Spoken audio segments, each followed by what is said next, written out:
exquisite and sublime balance. We're going to be talking about balance in this episode from a slightly more elevated and profound perspective than I've talked about it in the past. I have an older episode called The Role of Balance in Personal Development, which talks about this important topic of balance in a more practical way. So if you're looking for that, that's out there. Now we're going to take a more existential, spiritual look at the role of balance in all of life and the whole universe. So this word exquisite or this word sublime comes to mind for me when I think about balance nowadays. Sublime balance, I'd like you to notice, is a fundamental feature of reality. I'm going to be using these words exquisite and sublime interchangeably. You can think of reality as a knife balanced on its point. And the more spiritual work you do, the more conscious you become, the more you'll start to notice this. The more aware you will become of the genius of the balance that is struck all throughout the universe, and it will leave you in wonder and in awe. This balancing act, it's a dynamic balancing act of infinite intelligence, which is a property of consciousness itself. So consciousness is constantly doing this balancing act, which is resulting in reality as you see it all around you. Now, here's some definitions from the dictionary for the word exquisite. Quote, marked by flawless craftsmanship or by beautiful, ingenious, delicate, or elaborate execution. Marked by nice discrimination, deep sensitivity, or subtle understanding. And pleasing through beauty, fitness, and perfection. End quote. And here's a dictionary definition of the word sublime. Remember this word, sublime. Quote, lofty, grand, or exalted in thought, expression, or manner. And of outstanding spiritual, intellectual, or moral worth. And tending to inspire awe, usually because of elevated quality, such as beauty, nobility, or grandeur, or transcendent excellence. End quote. So that's what we mean by exquisite balance, sublime balance. It's not just ordinary balance. You know, like for example, if you talk to a molecular biologist or some scientist, a physicist, a astrophysicist, you know, they might say that isn't it amazing how fine-tuned nature is, how fine-tuned the cells that make up your body are, or how fine-tuned the constants of physics are that enable this physical material universe to exist and to function as it does. In physics, there's this thing called the fine-tuning problem. There's like 5 or 6 physical constants, you know, like the gravitational constant, the speed of light, and other ones that are less well known. And these constants, you know, the physicists tell us that if these constants were off by even just, you know, a fraction of a decimal point, then life in the universe would not be possible. And so this is one of the mysteries of the universe that sort of puzzles scientists. It's like, well, is that an accident? Is it, how did this come about? Did it evolve this way? Or is it just that there's like a million other universes out there and all of them are dead and lifeless and horrific, and it's just we just happen to be in this perfect one, this sort of Goldilocks universe that allows us to have the kind of amazing, intelligent life that we have, and all these other, harmonies that are found in nature. And so scientists do have some appreciation of the importance of balance in nature, in life, in biology, in chemistry, in physics, but they don't understand how profound this balance is and what it takes to really strike this balance. They think that this balance can be struck by accident. That this isn't just an accidental balance, or it's a consequence of just some random mutations. That's not what it is. It's literally sublime balance. And that's what this episode is going to help you to start to recognize. As you become more conscious, more mature, more wise, more developed, more spiritual, you appreciate the balance more and more. And you desire to align yourself with this balance, the balance of the universe, and to practice and to embody this sublime balance. You want to mirror the sublime balance that you see all around you, and to become more conscious is to see more and more of the intelligence of this balance, the deep intelligence. You, as God, become an instrument of balance in the world. You're not just admiring the balance of God all around you, you're participating in it as a creator. The choices you're making contribute to either maintaining the sublime balance of the universe or destabilizing it. And that's a function of your consciousness and your awareness of the intelligence of the universe. The refinement of your consciousness will become a force for rebalancing the world. Think about that. That's powerful. That also places a lot of responsibility on you. Can you handle that much responsibility? See, wisdom, and we've talked about this before, the notion of wisdom. Wisdom is knowing the proper balance of things in life and in the world. And really profound wisdom is to be able to strike the kind of balance that God would strike. So you can take a look at the balance of, let's say, a monkey jumping from branch to branch in the canopy of a rainforest, and the incredible balance that it takes to do that without missing a branch, without ever falling. You can take a look at that, or you could take a look at the balance of a hummingbird flapping its wings just right so that it can hover just at the right place to stick its nose into a flower and suck out the nectar, and then do it again and again and again with laser-like precision. You could take a look at the balance of the flow of nutrients through your body and the chemistry, the molecular chemistry, biochemistry within all the cells of your body, working together, all the organs working in harmony together, making sure that there's enough oxygen to every organ, there's enough sugar to every organ, there's enough, taking out of the CO2 and the other kinds of chemicals that, the waste chemicals, and making sure that all of that is functioning perfectly. You could take a look at that. You could be in awe of that balance. See, and from that, if you think of that as like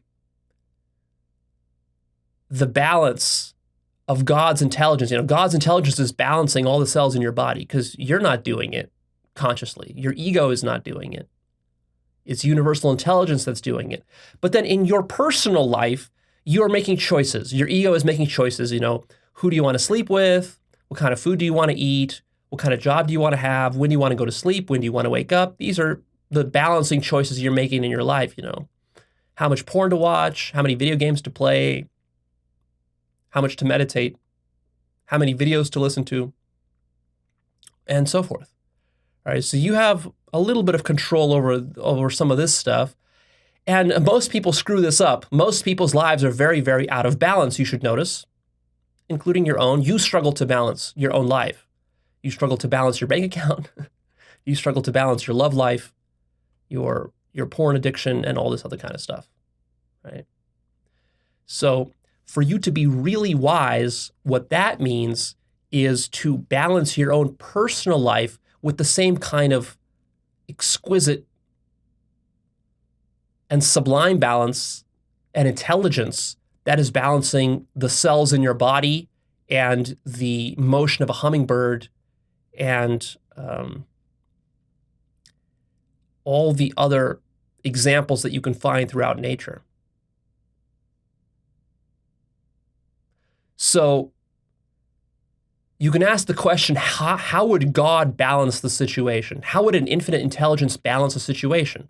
Whether it's your bank account or our political system or your dating life, and so on.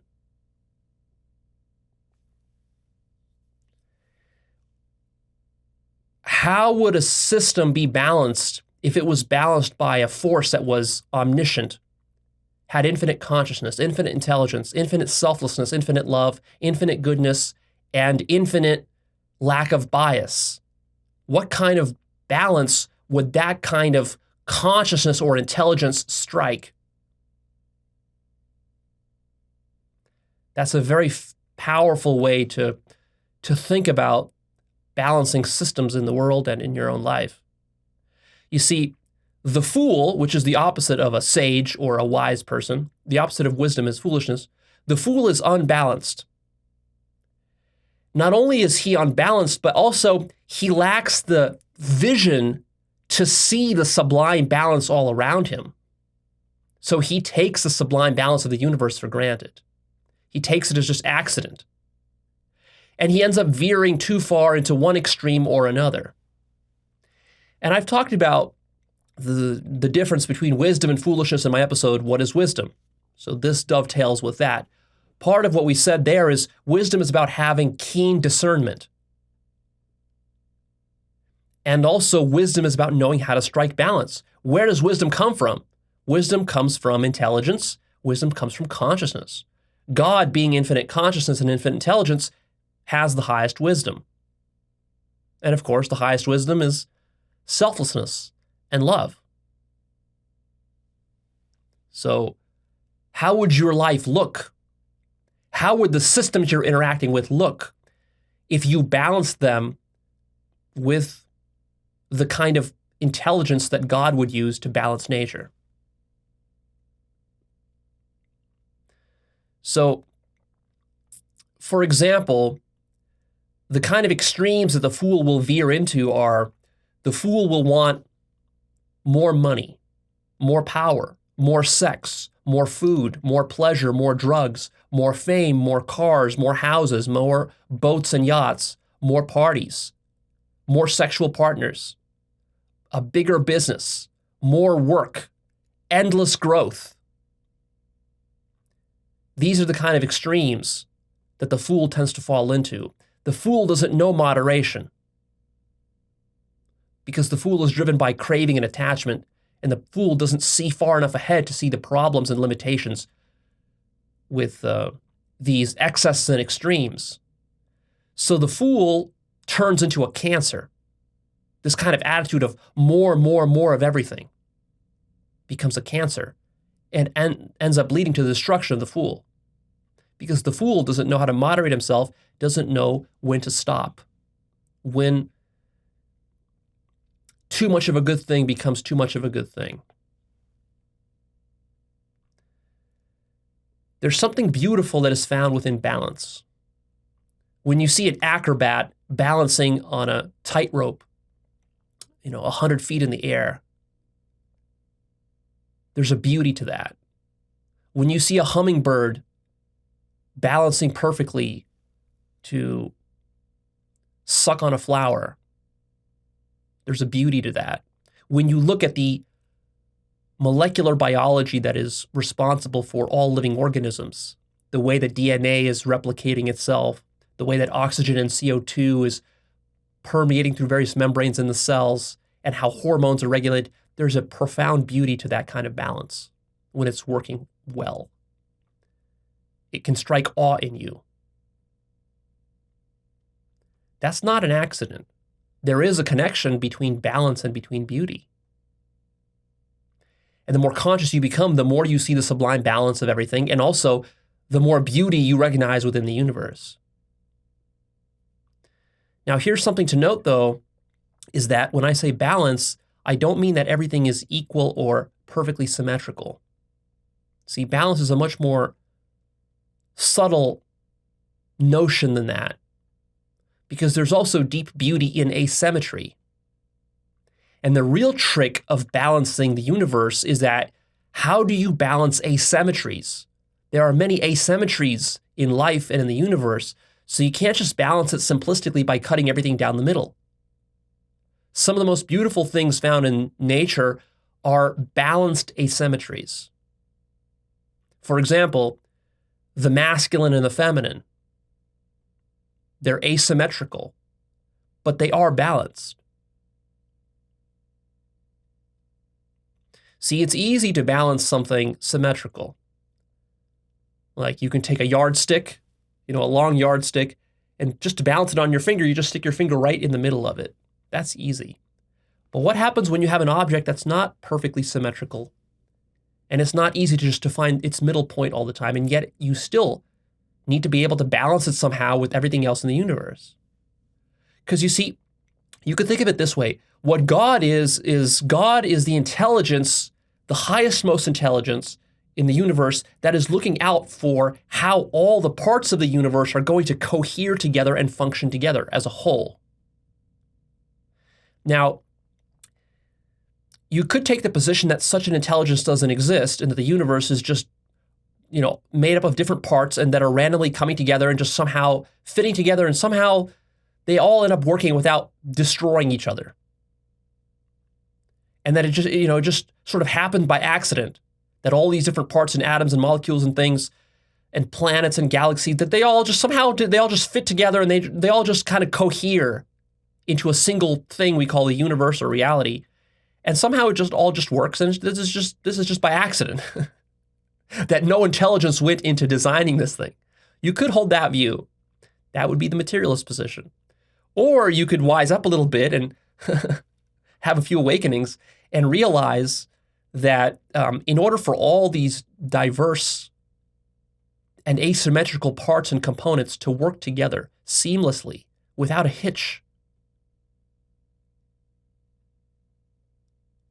without the whole thing blowing up or turning into some kind of monstrosity or some sort of hellscape, that this required quite a bit of intelligence. In fact, not just a bit of intelligence, it was only possible through infinite intelligence. And so you can have that awakening for yourself. And then you just become awed at how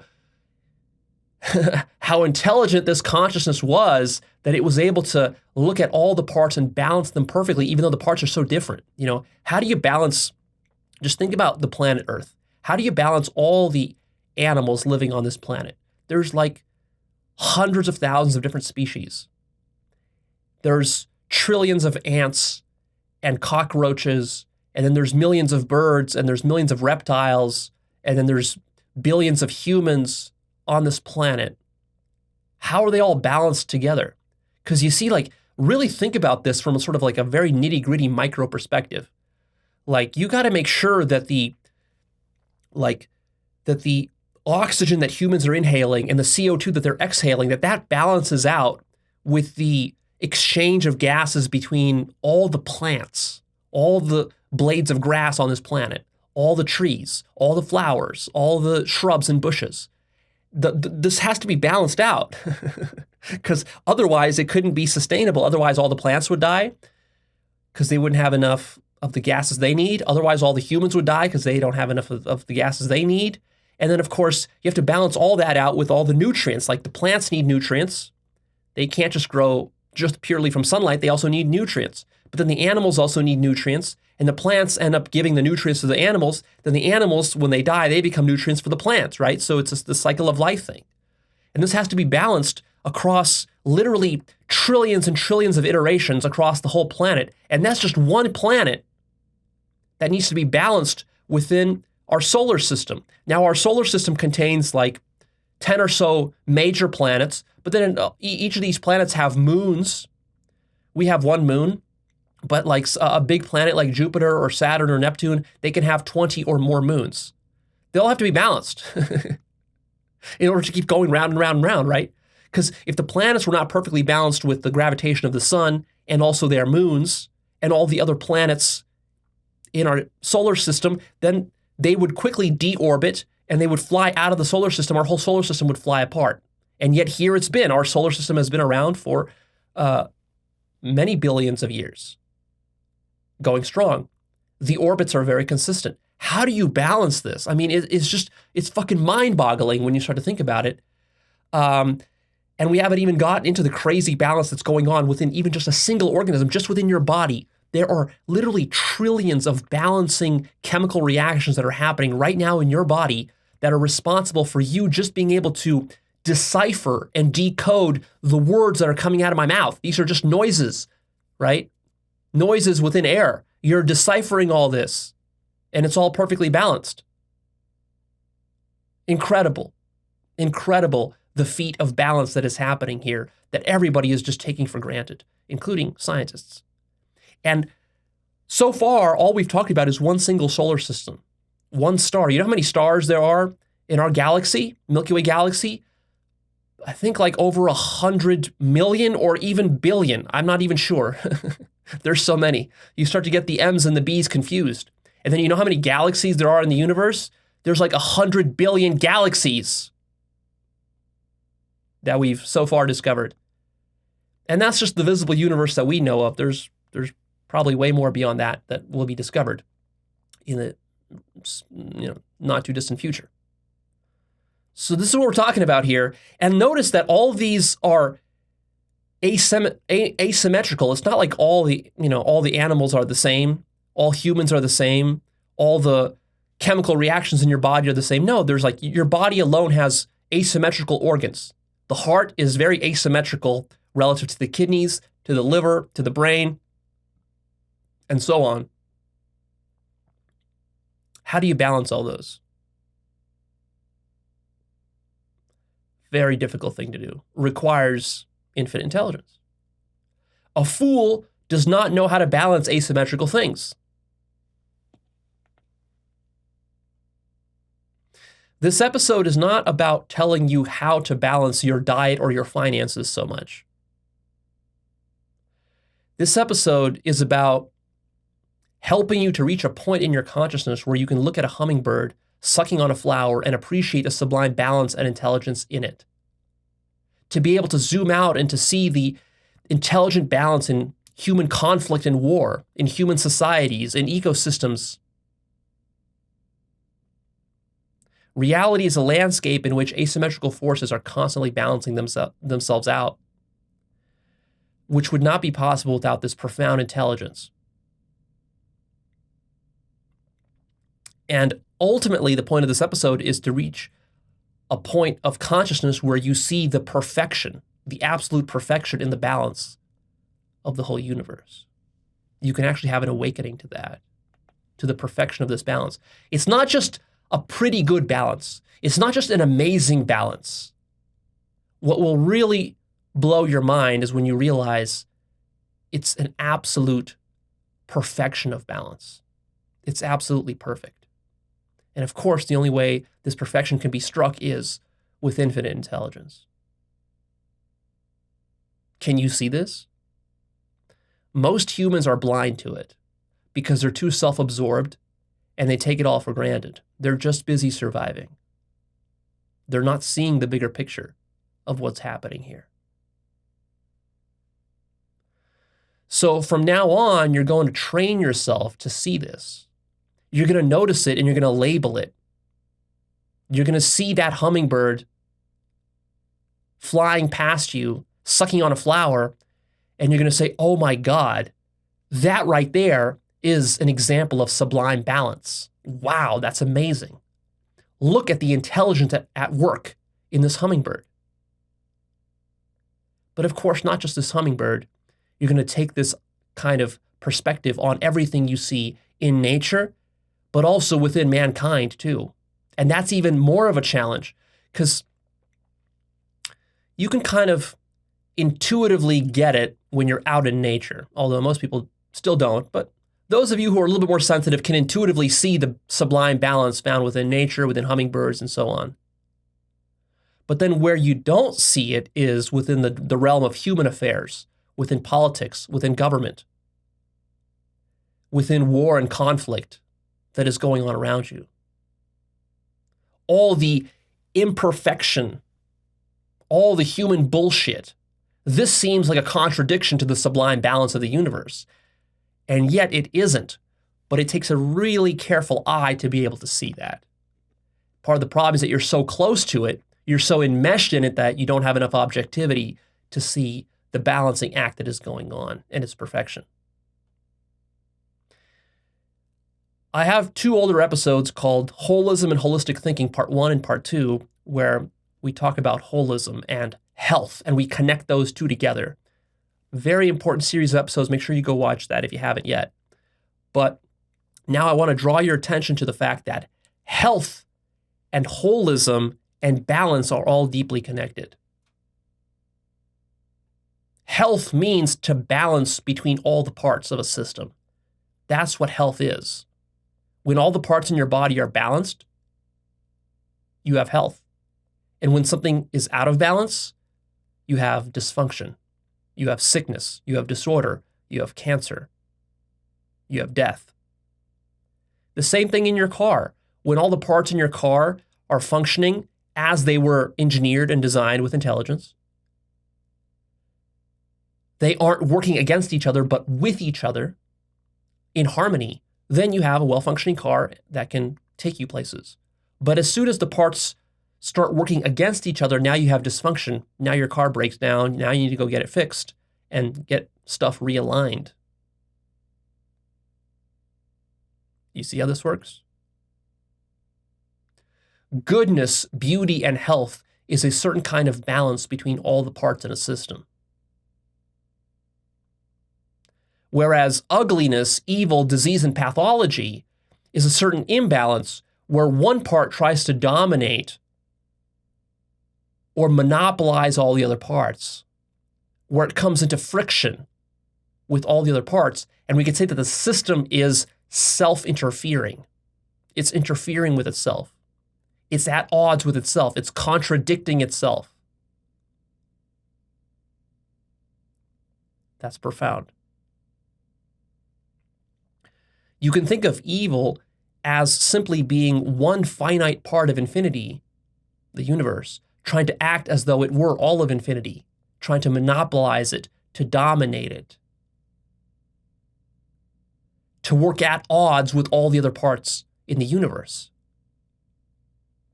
What was the fundamental problem with Hitler? Why is Nazism pathological? Why do people call it evil in the sort of colloquial sense of that term?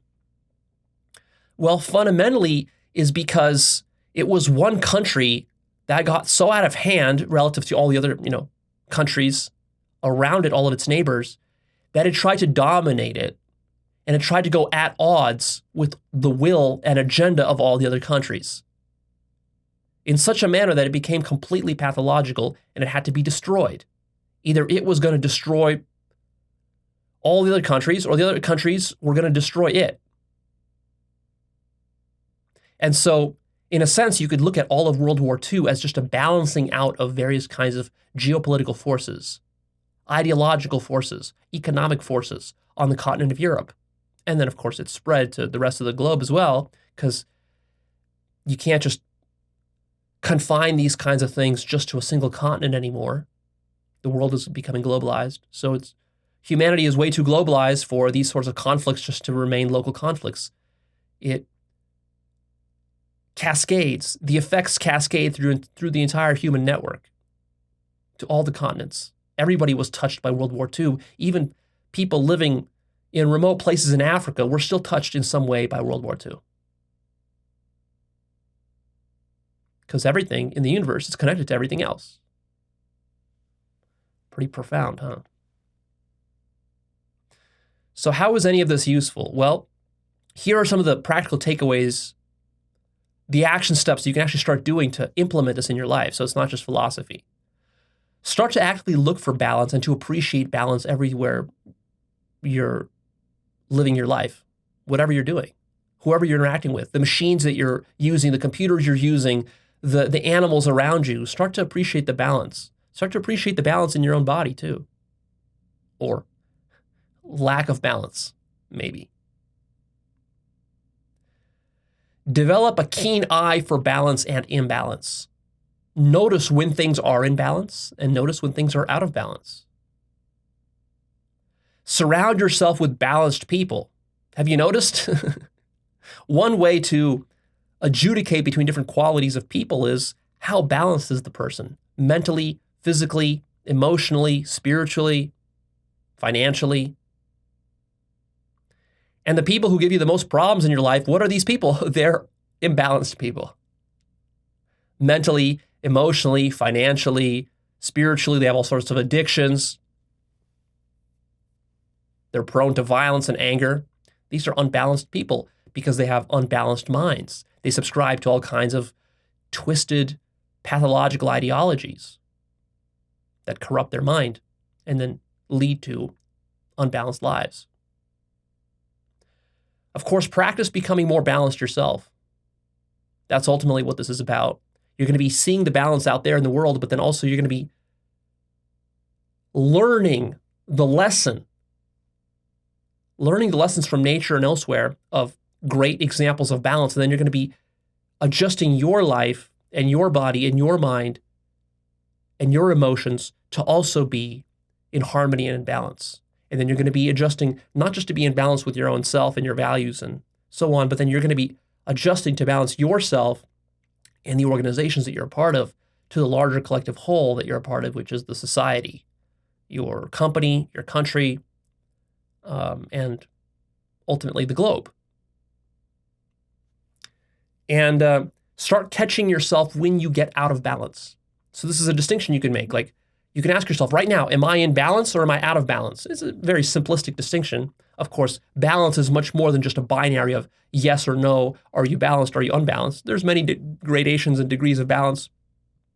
A lot of different distinctions you can make there. But just like to get you going, just a very simple one is like, am I in balance right now or am I out of balance? And if you notice yourself being out of balance, then maybe you set some rules for yourself like don't make important decisions. Don't make important phone calls. Don't post on social media. Don't talk to your spouse when you're out of balance. Or if you do, tell that person, right now I'm out of balance, so I'm not going to be having this important conversation with you. I'm not going to be communicating right now. I need some time to put myself back in balance. And then from that place of balance, then once my mind is in balance, then we can have a conversation. I can post on social media and do other things like that. This will save you a lot of trouble. In the end, what you want is you want to create the most beautiful life possible, right? What does that mean? That means a balanced life. But of course, when I say balanced life, that doesn't necessarily mean what you think it means. A balanced life can be balanced in a very asymmetrical way. That doesn't mean that, a balanced life means that you have to wake up on time every morning and go put in your 8 hours of work and then, eat your bagel every morning at the same time and have your cup of coffee and then, go spend time with your children for a couple of hours and then do it all over again the next day. That's not necessarily what a balanced life means. There's a lot of different ways that you can balance your life. So there's a couple of traps here when we're talking about balance. Trap number one is balance does not mean that you simplistically split everything down the middle. Trap number two is that balance does not mean that you follow the status quo and conform to what everybody else is doing just to try to be normal, right? Because there's a lot of what society considers a stable, balanced person, which is really just a cog in the machine that serves the matrix, so to speak. And they would call this a sort of a decent, balanced individual. You should distinguish that kind of conformity from true balance. Balance doesn't mean just being normal and fitting in, because you know what? A lot of times the system you're fitting into is already itself out of balance and is dysfunctional and it's sick and it's cancerous. So by you fitting into that system and being a good, well-oiled cog in the cancer machine of your corporation, that might seem like that's balance, but that's not actually balance. You see? That's just you fitting in. That's conformity. So beware that trap. And beware the following trap is that balance does not mean that you are meek, indecisive, milquetoast, indifferent, and neutral in various kinds of situations. Right? Like, for example, on the issue of Nazis taking over Europe, to be balanced does not mean that it's well, on the one hand, Nazis are bad and they should be stopped. On the other hand, what's wrong with Nazis? Maybe Nazis actually have some good points. And then you say, well, I'm just going to be neutral about it because Leo told me to be balanced. And Leo said that God is all about balance. And, in this situation, God would just sort of like split the difference down the middle between anti-Nazis and pro-Nazis in Europe. But that's not what God would do. And that's not what I'm telling you to do. We'll talk a little bit more about this as we keep going. And then another note to make here is that remember that balance is not a static situation. Balance is not something that you achieve and then you're stuck on that and you just maintain that. That's not true balance. True balance is dynamic. The universe is always evolving. New things are always happening. You might think that, well, but what about like the planets? They're in this sort of static balance. They have the same orbits that just keep going over and over and over again for millions of years. That's actually not true. The planets are not statically balanced, they're dynamically balanced. Their orbits are always oscillating a little bit. And in fact, at any moment, the orbits of the planets could break and the planet could fly off into outer space or come crashing into the sun or into the Earth. That is technically possible. Not likely, but it is possible because the balance is dynamic. Things are always changing.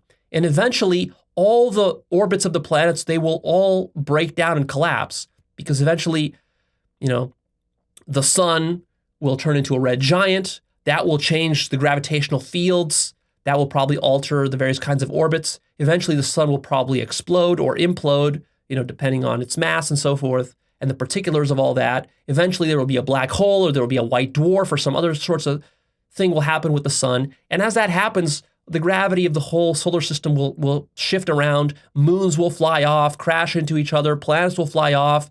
Planets will get absorbed into the sun. All this sorts of stuff would happen. And eventually, all of it will collapse. But until that happens, there's a dynamic balancing act that is going on with these planets. The same thing is true of your body. Even though there's incredible laser-like precision within the chemical molecular balancing act that your body is doing every moment, and it's going to be doing that for about 80 years, eventually corruption will creep in there and the whole thing will break down, and something eventually will become so out of balance that you'll die. In fact, that's what death is. What humans call death is really just something goes out of balance enough in your body that it becomes critical. It becomes lethal. Either your heart gives out, your kidney gives out, your liver gives out, your brain gives out. Usually one of these major organs gives out, and then you're done.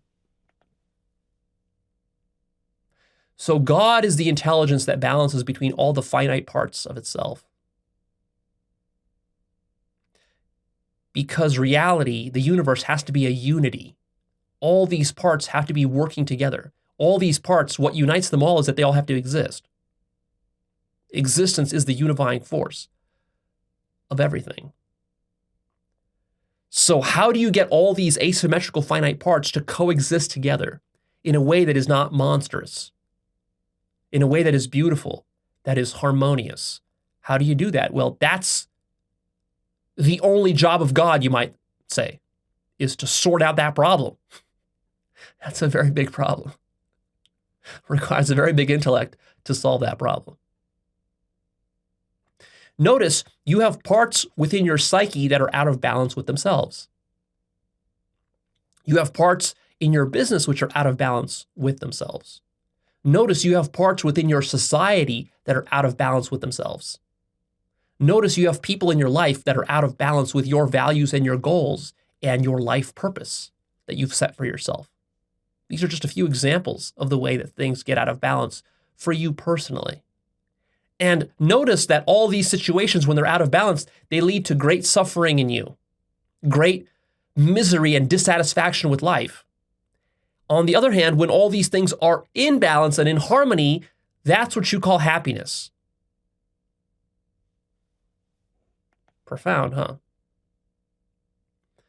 Wisdom and intelligence is a keen eye for when a thing is out of balance and how to best put it back into balance.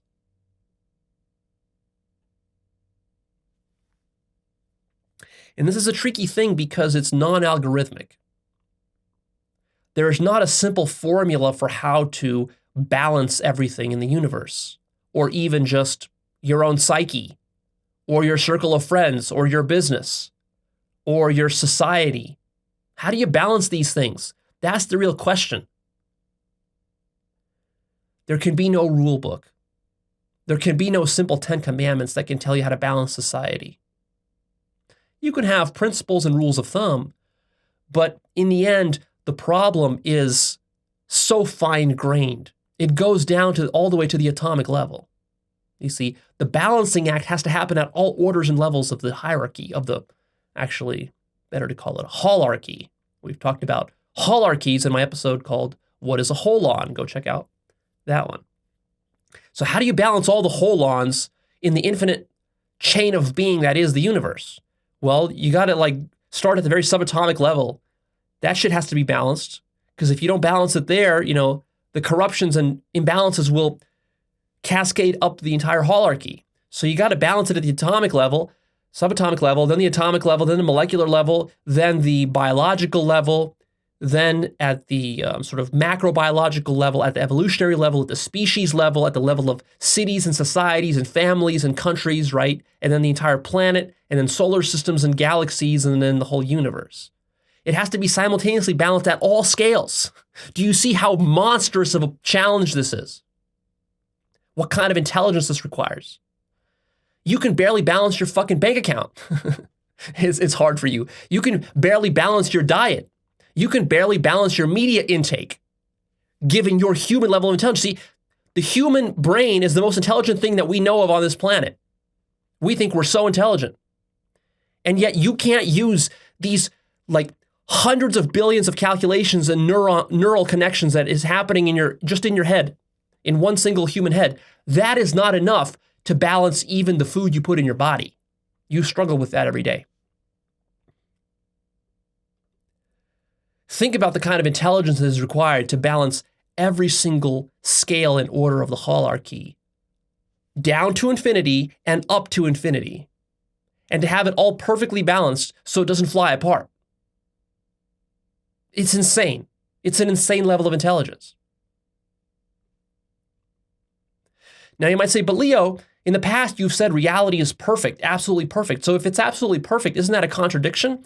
Because supposedly if reality was absolutely perfect, then how can anything be out of balance, and why would there be anything to balance in the first place? And obviously, Leo, in the human realm, we have all sorts of things that are out of balance. We have people with diseases, with cancers, we have wars, and we have genocide, and all these sorts of things, which seem to be like examples of stuff that's out of balance in the universe. These would be like imperfections, which contradicts the idea of perfection. But this point is actually way more subtle and tricky than you think. From the absolute perspective, the way it works is that reality is absolute perfection. It's perfectly balanced. However, you have to realize that the human distinction between balance and imbalance is itself a duality, and that eventually this itself must collapse. And you must incorporate imbalance into the overall meta-balance of the whole universe. So all those imbalances you see within human affairs, those are like micro-level imbalances within the absolute meta-balance that is going to happen long-term over the arc of the entire universe. So it might seem that the rise of Hitler, this imbalance in Europe, that this is an example of the lack of perfection of the universe. Actually, it's not. If you develop enough consciousness and vision and a long enough time horizon, you'll see that it's not. Because in the end, Hitler was just a rebalancing of forces on the continent. And of course, after his demise, Germany experienced a long period of balance and is still maintaining that balance to this point. But you have to understand that what humans consider imbalance, that humans are looking at very short time scales, usually of a year or two, or maybe a decade, or maybe at most 50 years. That's the judgment the kind of judgments that humans are making, 50-year at most sort of time horizons. And so from this perspective, you can see that a lot of stuff is out of balance. But if you take an infinitely long time horizon, you'll see that all those imbalances actually add up to a larger meta balance. And that's part of what I'm trying to get you to see with this episode.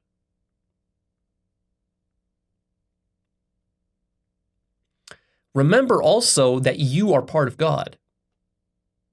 It's not like you're just an observer sitting outside the universe observing all this balance/imbalance stuff, like a impartial observer.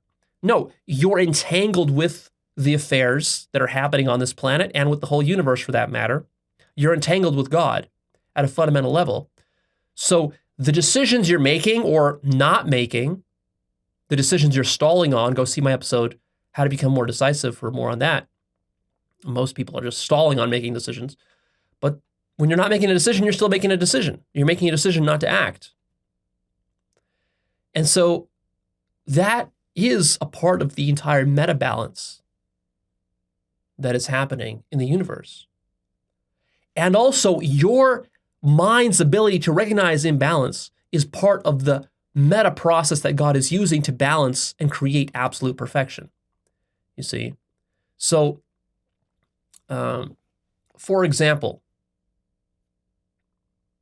when you see the Holocaust happening in Europe, your mind sees that and you have various ways you can react. You could get horrified.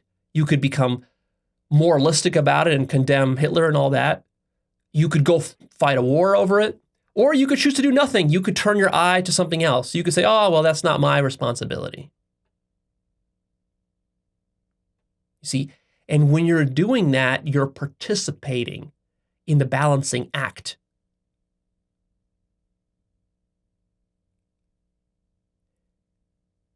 And you become a pawn for God, so to speak. You become a pawn and a probe for God to rebalance the universe. Your mind is the interface that is allowing that. So you may shirk your responsibility. For example, in the case of the Holocaust, you might say, well, why should I act? I don't want to put my ass on the line. I'm not going to go to war. I'm going to retire on a tropical island in the Caribbean, and I'm going to forget all about World War II and the Holocaust. You could take that attitude, you see. But somebody else will act in your stead and go restore the balance of the world and the universe. Now you might say, well, Leo, but if that's going to happen, if somebody else is going to go do it for me instead, then it's like, what's the point of me even doing it myself? If God is going to balance the universe no matter what, then why should I even play a role? Why don't I just sit back and let God do it all for me? Why should I stress over it? Well, you see, the thing is that when God is balancing the whole universe, it's doing it out of complete selflessness and love. It's not doing it for any other reason but just because it appreciates the beauty of the order and harmony that it's going to create. Now, you as a selfish, finite, creature on planet Earth, you might say, I don't give a fuck about that. All I care about is just like having sex on my tropical island. And, why should I care about the order and the beauty of the whole, universe? That doesn't interest me. Okay, fine, it doesn't interest you, but then that's a choice you've made, you see? And then notice, though, something is that for you acting that way and taking that attitude, other people will counterbalance that. Other people, for example, might denounce you. They might call you a devil. They might even come and kill you on your tropical island because, let's say, you were a draft dodger, and so you didn't want to go to World War II to fight Hitler, and so you just fled to your tropical island, and you might think, well, all's well and good, but see, there's consequences for shirking responsibility in the world of human affairs. And there's suffering that could come with that. I mean, you could start to feel guilty about what you've done, for example. Or what might happen is, let's say you don't go fight Hitler, and because of that, Hitler defeats the Allies, conquers all of Europe, and then eventually, he's nuts. He wants to dominate the whole world. Eventually, Hitler comes and, conquers the United States, and then eventually he takes over your Caribbean island too. And then when he gets to you, he sends you to the gas chamber. See? And that is a consequence of the decision you made. Now you might say, well, Leo, but if God allows that, didn't God allow for some sort of like imperfection in the whole scheme? Isn't now everything out of balance? So Leo, the ultimate question, I guess, would be this, like, if I just choose not to take any responsibility and not to play this game, God's game of balancing the universe, then doesn't that mean that the universe will ultimately be out of balance because I refuse to balance it? And the answer is very interesting and paradoxical. The answer is no. The universe will always be in perfect balance. But that doesn't mean that it's going to be in balance according to your little ego's needs, wants, and expectations. So it is possible, for example, for Hitler to take over the whole world if nobody opposes him and everybody shirks their responsibility for fighting him. It is possible that he'll take over the whole world and kill half the population, including you, who was shirking your responsibility. That is possible. And from your point of view, it'll seem like, oh, well, Leo, this is an injustice. God is being so unjust for allowing Hitler to take over the whole world and to kill all the good guys. Well, but you allowed that. You see, you participated in that shirking of responsibility. But even if that happens, and let's say he kills your family and you and all that, in the end, what I'm telling you is that eventually the imbalance of Hitler will be balanced out by other means. So if humans don't do it, it'll happen some other way. He'll die of natural causes, or the Nazi regime will just crumble under its own incompetence and corruption. Or eventually people will just get sick, after 100 years of Nazi rule, people will just get sick of it and there will be a revolution or a revolt. Or eventually aliens will fly over Earth, and they will nuke the whole planet because it's just like a toxic fucking hellhole of Nazism, let's say. Right? So there's nothing. Let's say there's no more redeeming qualities about planet Earth. So they'll just glass it from the atmosphere, and in that way they'll restore order. And you might say, well, Leo, that's kind of far-fetched. Like, how can you be so certain that the universe will always balance itself out? Couldn't it be the case that something can get so out of hand that eventually the whole thing just like implodes and gets sort of like catastrophically out of balance? And so my answer to you is no, that's not possible. And the reason that that's not possible is because the universe is absolutely perfect and it's balanced by the highest intelligence. There cannot be a higher level of balance than that which is governing this universe. Now, that might seem like that's just sort of like wishful thinking or some sort of naivete on my part. You could hold this idea from a position of naivete, like maybe you're some sort of new ager and you just say, oh, well, everything's going to work out just because, God is good. That's not what I'm telling you. What I'm telling you is you can become so conscious of the intelligence governing this universe that you will realize that this universe is absolutely perfectly balanced. That's not an opinion, that's absolutely the case. But again, remember, you're in the very nexus point of this balancing act. So it's not like the universe is balanced in some sort of static way. It's like whatever actions you take are going to be contributing to the perfection and the balance of the universe. So whether you decide to go fight Hitler or not, that's going to contribute to the absolute perfection of the universe. Either way, it's going to be absolutely perfect.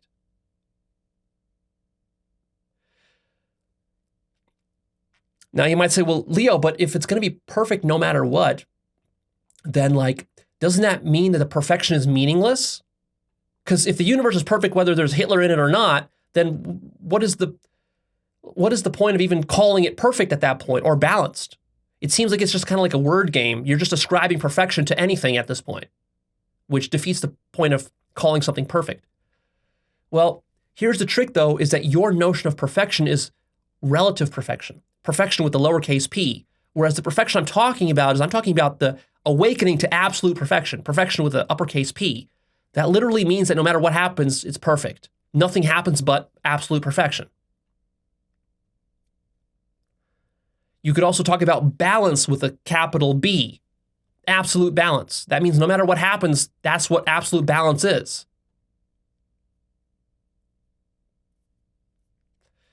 This is not something you believe. This is something you awaken to. This requires awakening. Now you might say, well, Leo, if it's going to be balanced out no matter what, why should I even act or take responsibility for anything? Because it seems like God will handle it. And the answer is this, that goodness and love, which is really the source of all balance in the universe, goodness and love, these have no reasons behind them. Essentially, you're asking me, Leo, why should I be good? If I can just be evil, like it's sort of like the same problem that happens when I tell people that, God will forgive you for no matter what. No matter what you do in life, God will forgive you. No matter how you act, God will forgive you. Because God is all loving. God will love you no matter what you do. And then, if you're a devil, you can say like, okay, well, if God will love me whatever I do, then I'll become a rapist. Leo, why should I become a rapist then? And the answer is, if you want, go be a rapist. Now, there will be consequences to that you yourself will not enjoy, but go do it. God's love for you will not be diminished by you becoming a rapist. It won't change God's love at all. It won't change the goodness or perfection of the universe at all, not even one bit. And you might say that this is a flaw in the design of the universe. No, it's actually not a flaw. This is a feature, not a bug. Because you see, goodness and love have to have no reason to them. You're asking me, Leo, why should I be good? And the answer is no reason at all. You see, that's what goodness is. Go see my episode, What is Goodness, where I explain this in more detail. I'm just kind of glossing over it here, but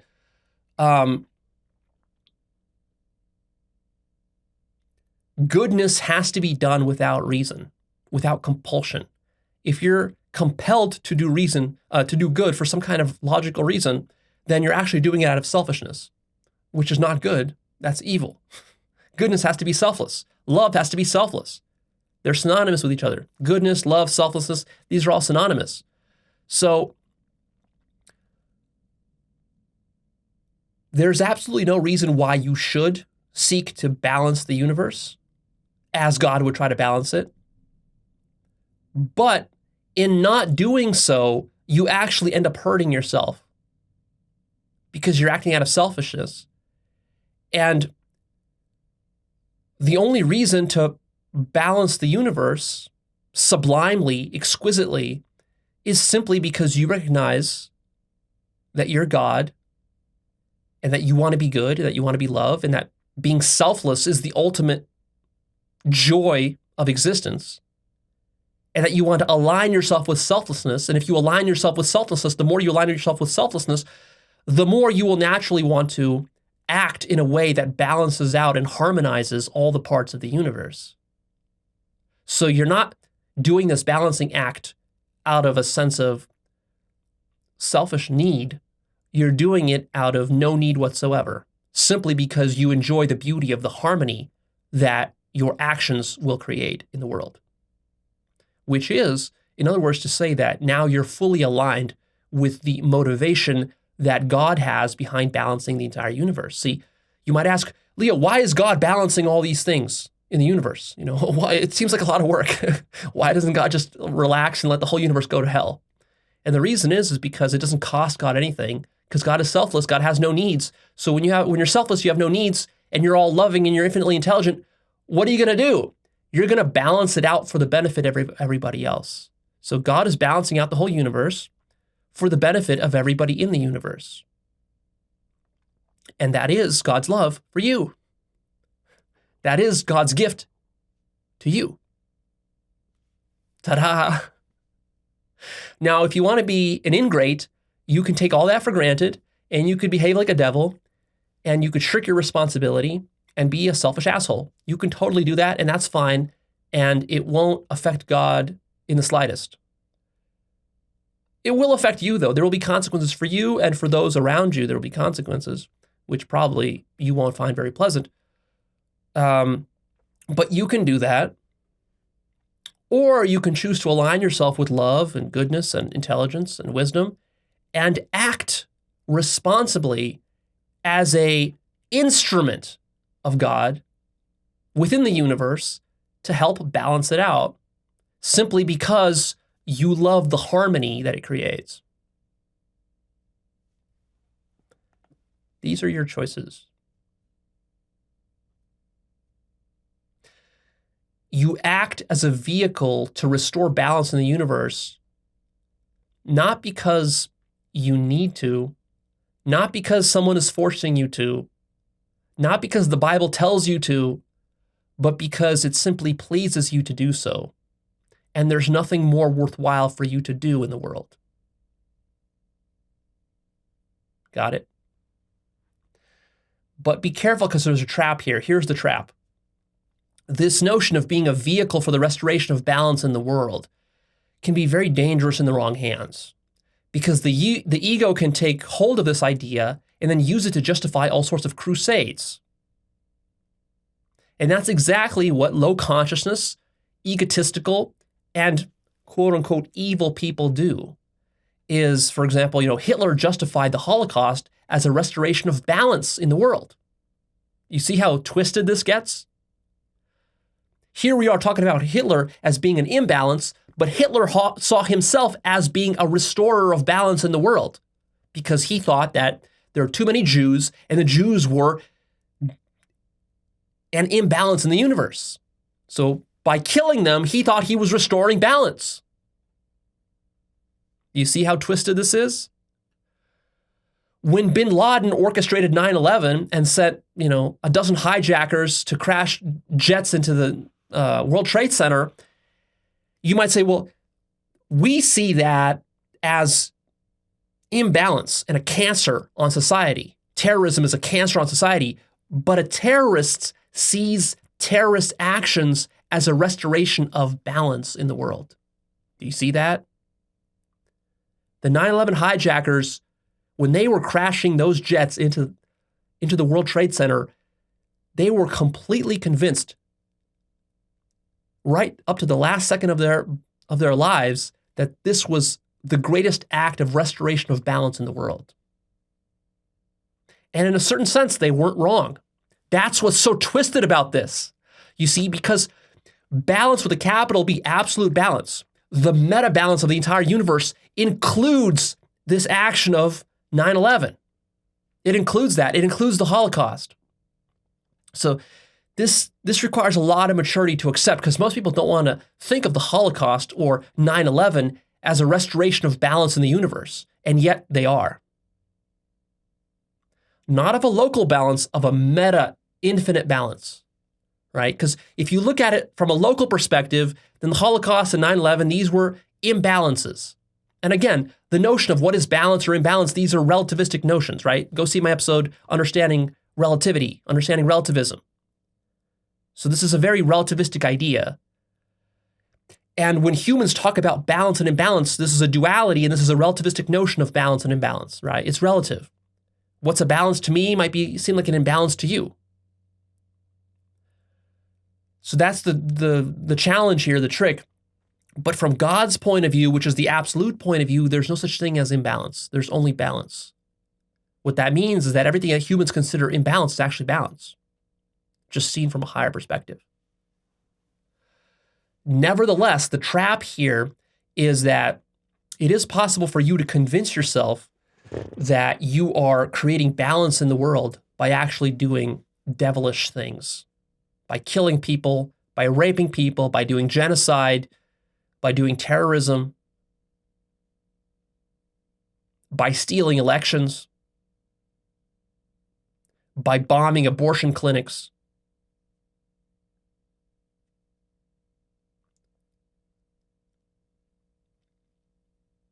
It's very easy for the human mind to convince itself that these are acts of balance. And they are from the absolute perspective, but that's not how the human mind is thinking of it, right? So when bin Laden or Hitler did their evil stuff, in their mind, they convinced themselves that they're restoring balance to the universe, but they weren't looking at it from the absolute perspective. They were looking at it from the relative perspective. And in the relative perspective, they were wrong. See? So if you're some incel who decides to go rape some girl, thinking that you're restoring balance in the universe. You see, that's a very dangerous thing at the relative human level. At the God level, it doesn't matter. At the relative level, though, there's going to be serious consequences for that. There's going to be a lot of karma for that. And that can be very dysfunctional, pathological, and unhealthy for you and for society. So you have to be careful with these kinds of justifications. You know, the French Revolution, the communist revolutions that took place in the last century, Trumpism, the whole MAGA phenomenon that's happening right now in the US, a lot of these were justified as the restoration of the lost balance of the universe. People who think this way can get very delusional. And in fact, they turn into the greatest devils. Every devil thinks he is restoring balance to the world when he's actually doing the opposite. The fool thinks he's restoring balance to the world when actually he's being a selfish cancer.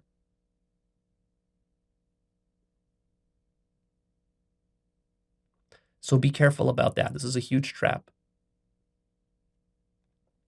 I don't want you to use the things I said here to justify whatever selfish acts that are going to hurt others, but you're going to justify it to yourself anyways as like, well, Leo said it's all in the name of balance in the end, and God loves me anyway, so I'll just do whatever I want. If you do that, then you misunderstood this teaching, and you're being a devil. But the twist is that even when you're being a devil, at the meta level, everything is still perfectly balanced. See, you can't escape perfection because perfection is absolute. You can't escape goodness. You can't escape love. These are all absolutes. So you can't escape them no matter what you do. You can blow up the whole world and you're not going to shake the perfection of the universe. That's the structure of the universe. That's how good the universe is. It allows for that. But if you use that as a license to do it, then you're a devil. But you're free to do that. So it's up to you. See? It's a very radical freedom that God is giving you. And there's absolutely no reason why you can't be a devil. Be a devil if you want. Just realize there will be consequences for you. And the more of a devil you are, the more suffering you're going to create for others, but for yourself too. Here's the thing you have to remember, that, devil just means you're acting out of selfishness. But remember, from the absolute perspective, selfishness is self-balancing too. Because selfishness is self-defeating. The way God balanced devilry and selfishness is by making it self-defeating. The reason why you shouldn't be selfish is simply because if you're going to be very selfish, you're going to defeat your own self. You yourself will regret it. It's going to be a contradiction within you. You yourself won't like yourself. Selfishness is its own punishment, and selflessness is its own reward. By being selfish, you cut yourself off from the love of God. Not because God is withholding love from you, but because love is selflessness.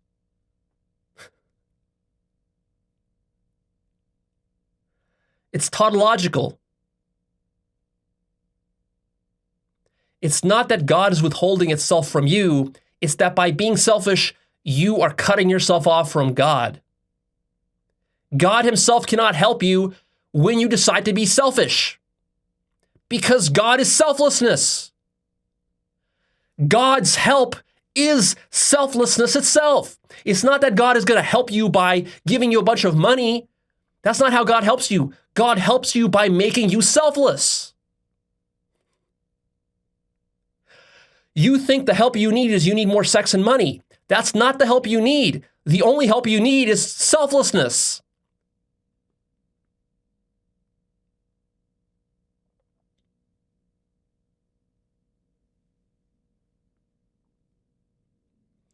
Notice that cancer eventually balances itself out by killing itself.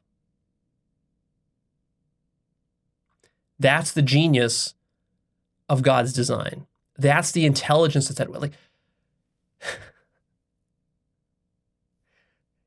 infinite intelligence is at work here. This structure that I'm explaining to you is itself infinitely intelligent. This is the intelligence of the design. It's just that nobody around you understands this design. I'm like one of the first people ever who's articulated this design to you.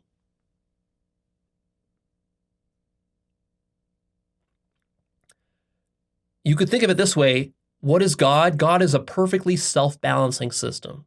It's absolutely self-balancing. That means no matter what, in the infinite long run, it's always going to be perfectly balanced. No matter how bad it gets, it will always balance itself out automatically. That's what God is.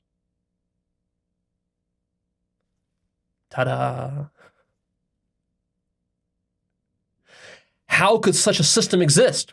How could a perfectly self-balancing system exist? Well, that's the miracle of life. That's the miracle of existence. It shouldn't exist, and yet here it is. And the reason that is because God is just perfection. You just gotta, at some point, you gotta bite the bullet and just realize God is perfection. And everything is God, therefore everything is perfection. This is not something to believe, this is something to become directly conscious of by awakening to it. So anyways, to make this a little bit more practical for you, start to study and appreciate balance in the following areas of life. Within nature and ecosystems. Within organisms, animals, biology, and evolution. Within the homeostasis of your body and your psyche. Within markets, economies, and globalism. Within governance, in policing, and in law. In cooking, in great art, in great films, in great games. Within exceptional human beings, notice that exceptional human beings have a certain balance to them. And within conflict and war. I have an episode called Understanding Conflict and War, Part 1, and there's going to be a Part 2 coming in the future. Part of the point of that episode is to show you how conflict is a set of balancing forces that are happening in the universe. You have to start to see war and conflict from a much higher elevation perspective. Start to see it from God's point of view, rather than the little petty human point of view. The question of how to achieve balance in your body and in your mind is one of the highest pursuits that man can undertake. And the question of how to achieve balance in society is the highest pursuit that mankind as a whole can undertake. These are enormous challenges, both individually and collectively, to figure this out. And it has to be figured out both at the individual and the collective level simultaneously, because the individual, we can't have balanced individuals when our society is very out of balance and cancerous. And we can't have a healthy, balanced society when our individuals are out of balance and mentally unhinged and cancerous, subscribe to all sorts of cancerous ideologies, you see? So it's a bidirectional flow. It's a cycle that goes both ways. We got to fix this problem at the same time at both levels. We can use fixes at one level to increase fixes at the next level and vice versa. By helping individuals to balance themselves, we can create a more balanced society. By helping society to balance itself at the policy level, we can help to create more balanced individuals. We can create either a vicious cycle here or a virtuous cycle, as they're called. You are not just balancing yourself, you're also balancing yourself in relation to your environment and to all the other actors in the world that are also trying to balance themselves. So this balancing problem is highly recursive. Recursion is sort of an aspect of fractals and chaos theory that I'm going to cover in a separate episode at some point. I want to shoot an episode on fractals. But since reality is an infinite fractal, God is an infinite fractal, you notice fractal-like elements and you notice recursion. You also notice strange loops.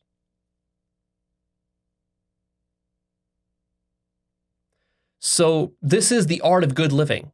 The art of good living is balancing yourself out in relation to your environment and then helping others to balance themselves out. Together, the whole thing balances out. Or it fails to do so. So you might wonder, well, Leo, how do I develop balance? Here are some tips. First, by removing biases from your own mind, because an imbalanced mind creates an imbalanced world. Pretty obvious.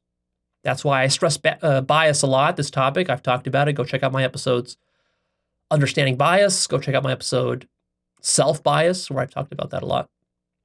The next point is a commitment to truth and to love. And start to experience truth and love. Awaken to what is truth and what is love.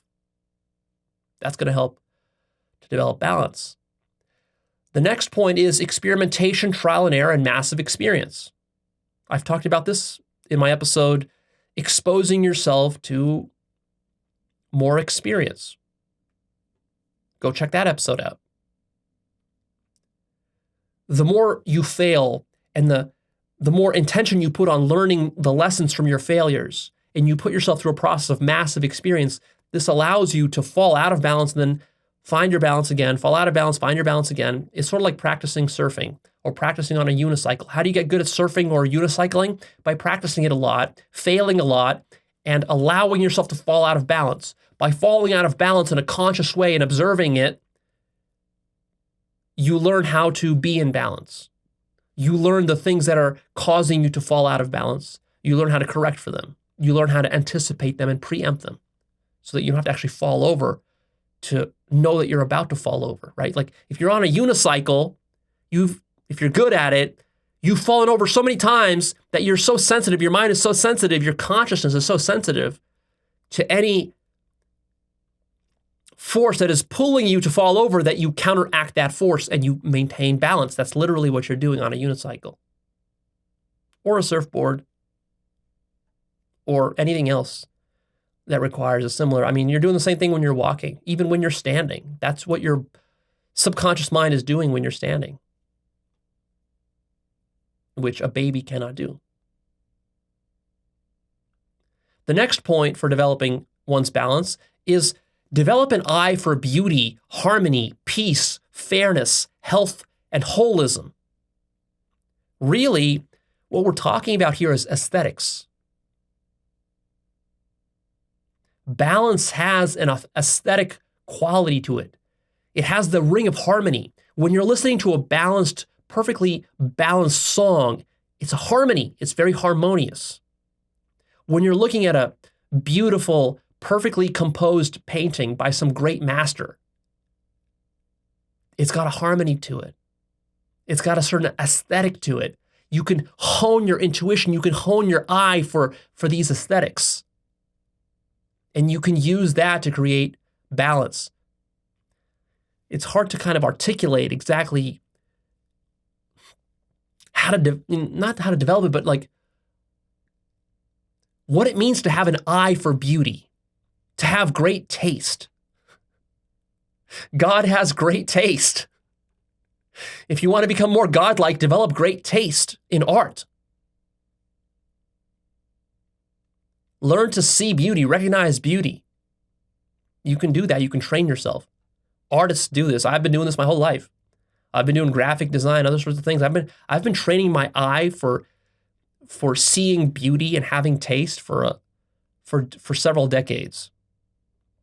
And as a result, I have pretty good taste. Most people have horrible taste. Now, artists are sort of connoisseurs of developing taste. So any great artist has to have great taste, whether in music, in film, in art, or in nature, or even in people, What kind of women are you sleeping with?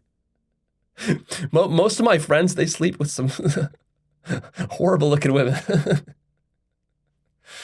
Anyways, next point. Study and develop wisdom. This is what philosophy is about. Philosophy literally means the love of wisdom, philosophia, the love of wisdom. Wisdom is what you need to be able to balance. You can make a study of wisdom.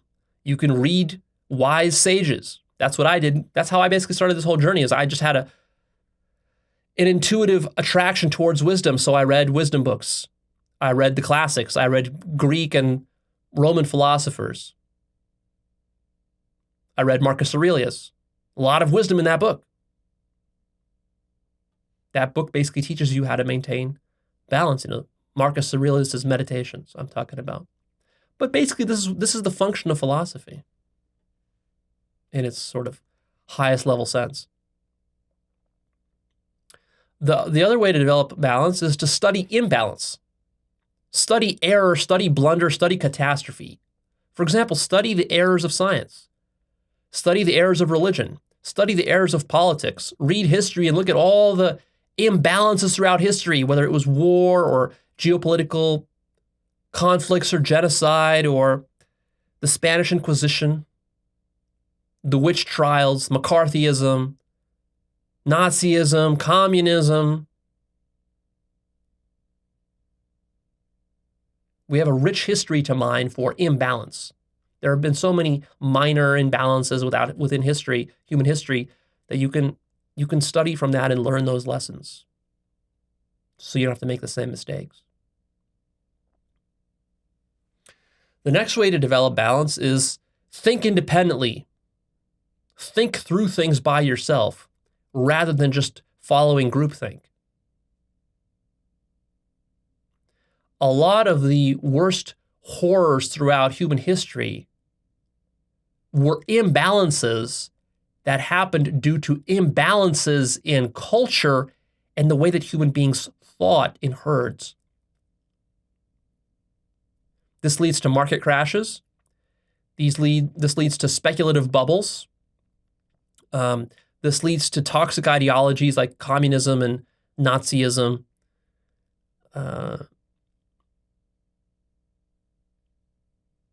This leads to all sorts of wrong wars like the Iraq War, for example.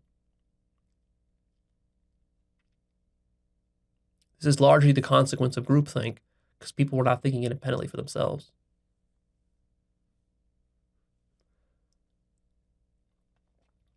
Human collectives tend to be pretty bad at balancing themselves. They balance for a while, but then they veer off a cliff. That's what tends to happen. You have some corporation, and the corporation is doing great, and it's balancing itself, and it's creating new products, and it's innovative, and all this kind of stuff. And then something happens in the corporation, it kind of ossifies. It starts to just go, it kind of phones it in. It kind of just starts to go use an algorithm to do its business. And as soon as it starts using an algorithm to do its business, it can't innovate anymore. It can't retain its best clients and employees. And eventually the thing falls off a cliff and goes bankrupt, for example. It dies.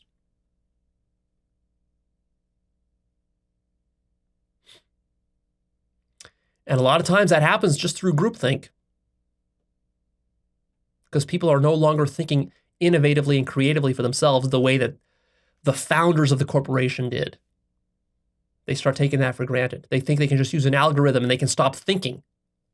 If you stop thinking, you die. The next way to develop balance is develop your intuition. I have an episode called How to Harness Your Intuition. Go check that out. And I'll probably have some more episodes in the future about developing intuition because it's such an important topic. But basically, you can hone your intuition. You can learn to trust your intuition, to act from your intuition. Intuition is actually a deep source of intelligence. It's a non-algorithmic, implicit source of intelligence. It is basically your ability to tap into the intelligence of the universe and to act from that.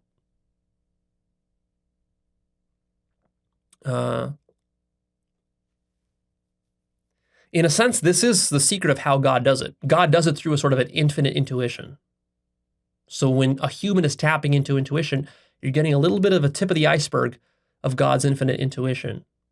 And you can expand the bandwidth of your channel and connection to that intuition. The more you awaken, the more conscious you become, the more intuitive you become. The greatest masters and geniuses were extremely intuitive. Very implicit.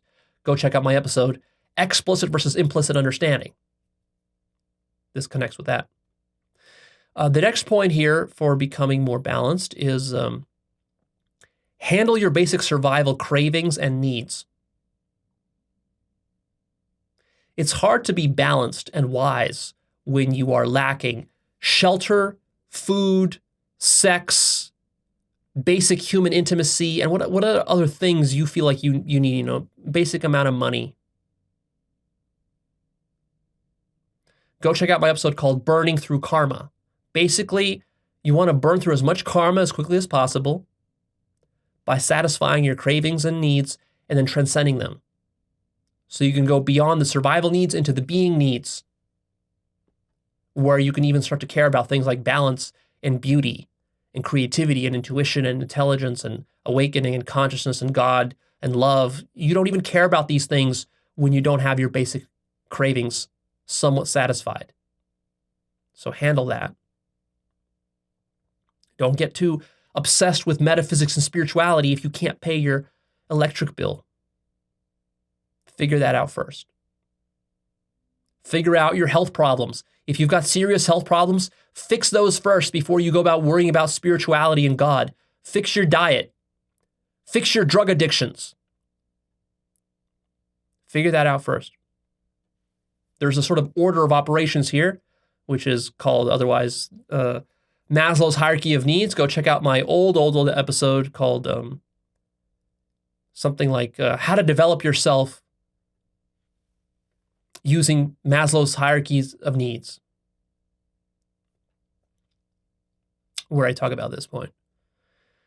Another way to develop balance is through awakenings. Have awakenings, experience higher states of consciousness where you completely transcend survival and you come into contact with infinite intelligence directly. That's hugely important for everything we're talking about in this episode. Without these awakenings, basically, to you, this is going to sound like some new age philosophy here and nothing more. It's not going to be real for you. Accessing infinite intelligence is crucial, and you can access it. The other way to develop balance is balancing your mind and your emotions via meditation. This is one of the core functions of meditation, is that it can help you to balance out your mind and the storm of emotions that usually is puppet mastering the majority of mankind. Tame all those emotions. Become mindful of when you're experiencing cravings and when you're driven by your emotions so that you're not at the effect of them. That's what meditation will get you. Now, imbalance leads to pathology, dysfunction, ugliness, suffering, unsustainability, and death. Unbalanced things fall apart and self-destruct. Just notice as an example, the imbalances happening in today's political system in America, but also around much of the world. There's a lot of political imbalances.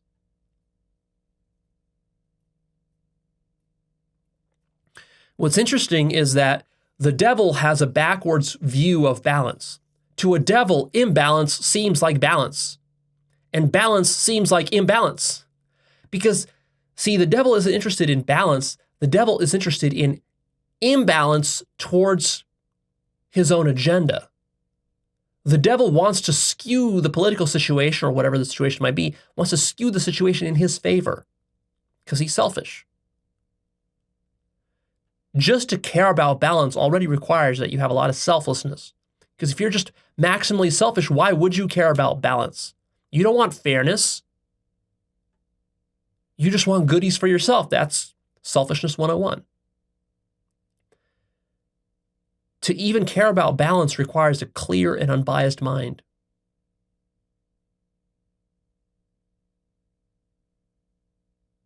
It's like, Leo, why should I even care about balance? I want sex, and I want money, and I want a big house, and I want my political party to win at whatever cost.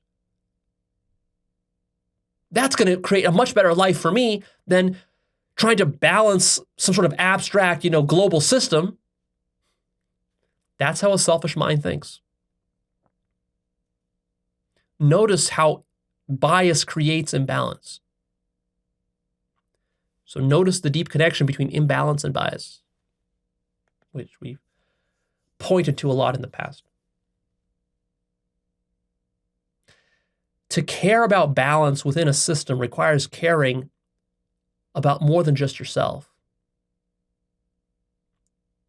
This is like systems thinking versus systems exploitation. Again, a lot of people get this wrong. People like to claim, for example, sometimes that, Leo, Trump is a very systems thinker because he's good at exploiting the system. Look at how good he is at manipulating the system and owning the libs. This makes him a systems thinker. No, it doesn't make him a systems thinker. It makes him a systems exploiter, which is not the same thing as a systems thinker. Go watch my episode called Intro to Systems Thinking for that distinction. Trump is too selfish to do systems thinking. He's thinking about how to exploit the system towards his own benefit. True systems thinking is about how to balance the whole system, regardless of what it costs me or what it does to me or my agenda. Maybe balancing the whole system will hurt my agenda, and that's good, because my agenda should not be the thing that runs the system or the universe. Selfishness is believing that your agenda should govern the whole universe. And if Trump was given his way, his ego would try to rule the whole universe. This is the definition of devilry. So being a high-quality leader requires that you be able to set your own agenda aside and to impartially ask the question, what kind of changes should we make to the system that will benefit the system for the greatest number of people or conscious agents? Not even just people, but really for consciousness itself. What is in the highest interest of consciousness? That's the question God is asking. That is precisely not the question that Trump is asking. Again, people say, Leo, why do you mention Trump so many times in all your videos? Simply because, it's not because I'm attacking him. It's simply because it's such a good, stark object lesson. It's a case study of selfishness. Again, all of this work can be boiled down to simply becoming more selfless, and all of that can simply be boiled down to do the exact opposite of everything Trump does, and you will become highly actualized and godlike. You see?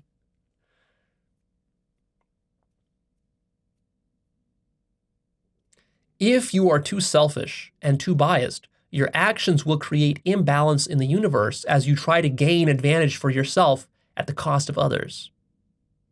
See that?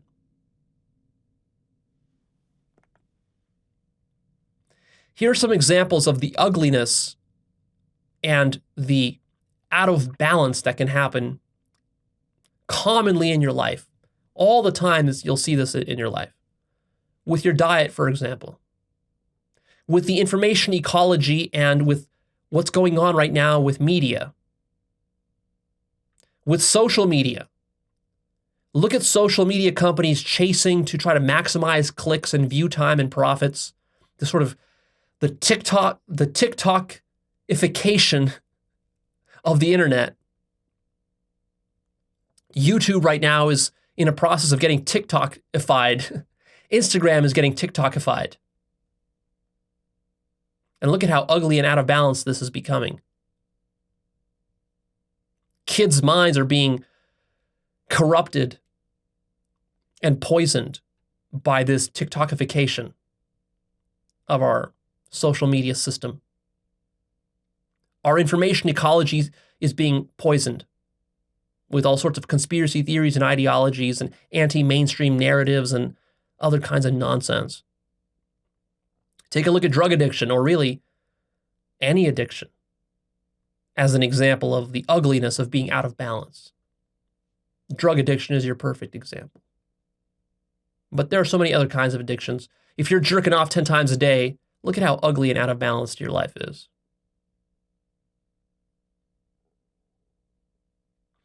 The healthcare system, the American healthcare system especially, look how ugly and out of balance it is. And therefore, it's not able to create deep health in people.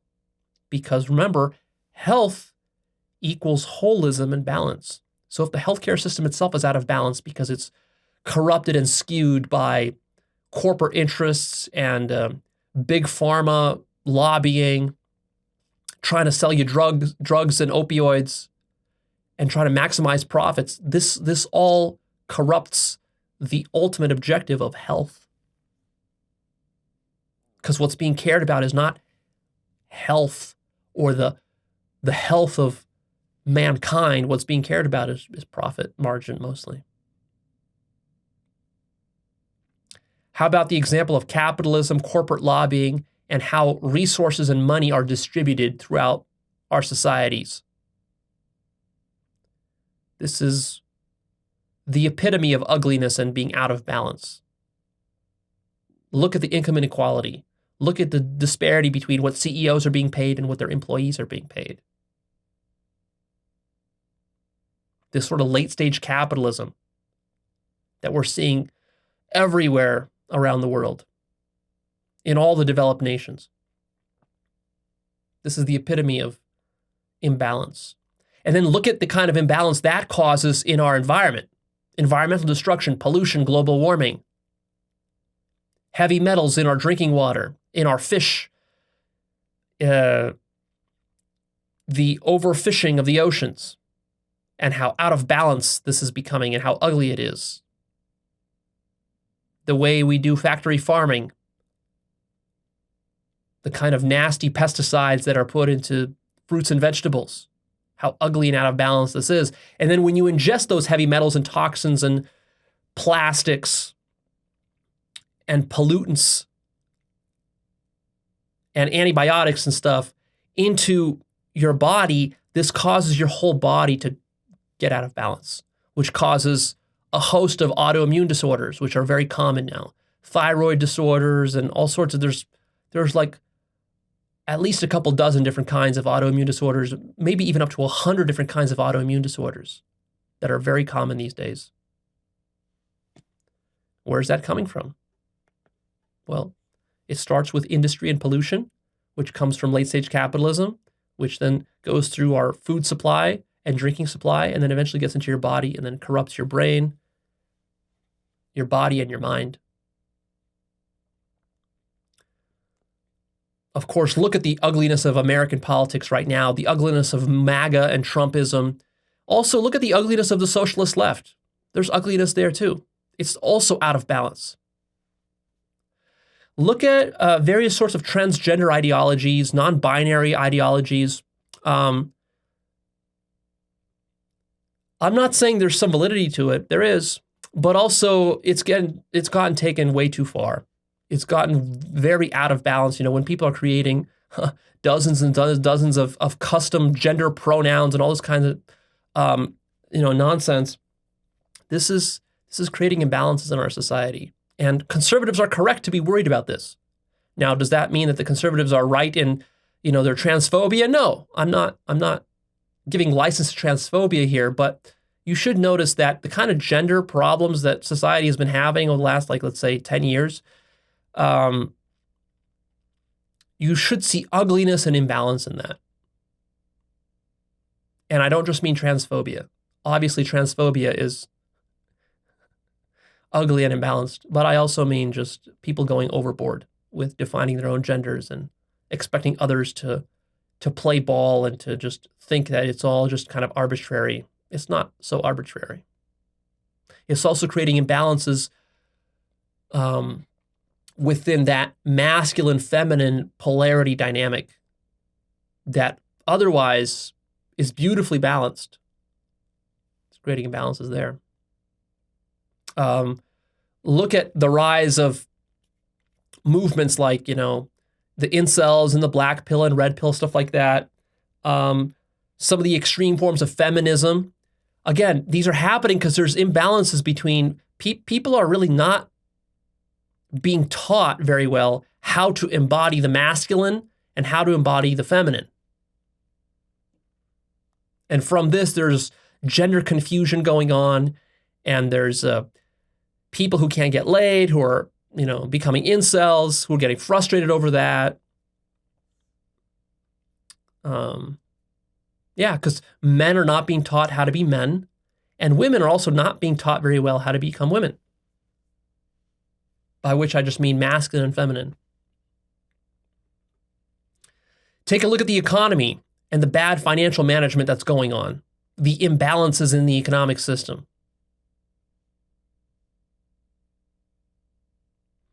Take a look at, as an example, bad business management, businesses that are mismanaged by corporate raiders and so on that are trying to, extract maximum value. Take a look at the kind of imbalances that are happening within business.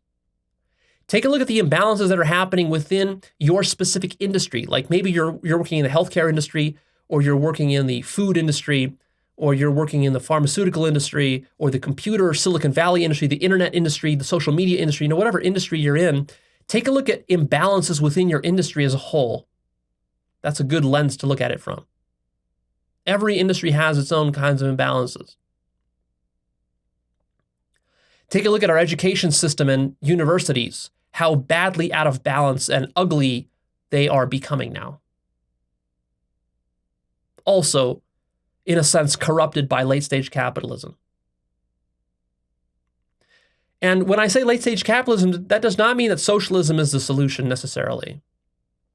I'm rather agnostic about that. And like I said just earlier, is that socialism itself has many imbalances and ugliness in it too. So the solution is not so simple. Take a look at the ugliness and imbalances within relationships and sexuality that you have or others around you have.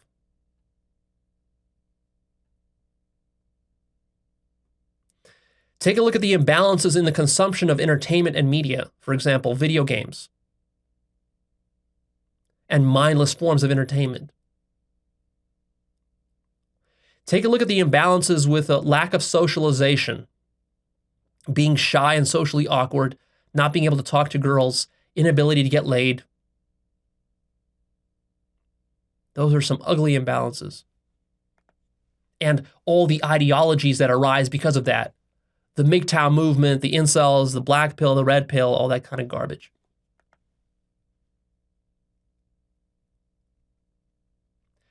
Take a look at the imbalances that we have with mental disorders. Right now, we have a wider spread of mental disorders than ever before. People with ADD, with OCD, with depression, with bipolar disorder, with schizophrenia. What are these mental disorders? These are imbalances, ugly imbalances in the mind.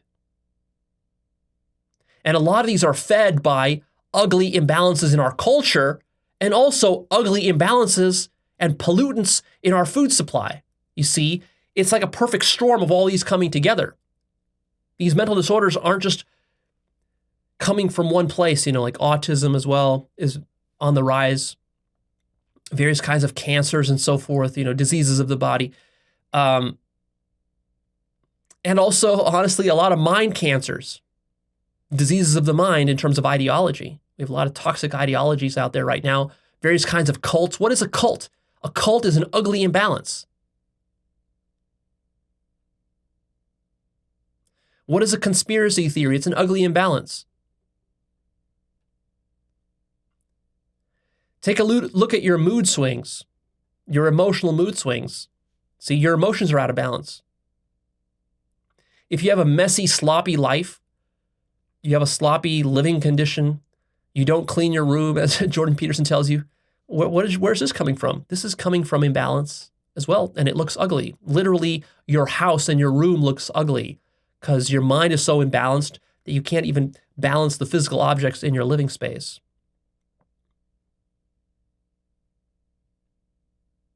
So those are some of the examples of what imbalance looks like. See, not so pretty. Contrast that with, for example, you walk into a Zen monastery. What does a Zen monastery look like? If you've seen some pictures.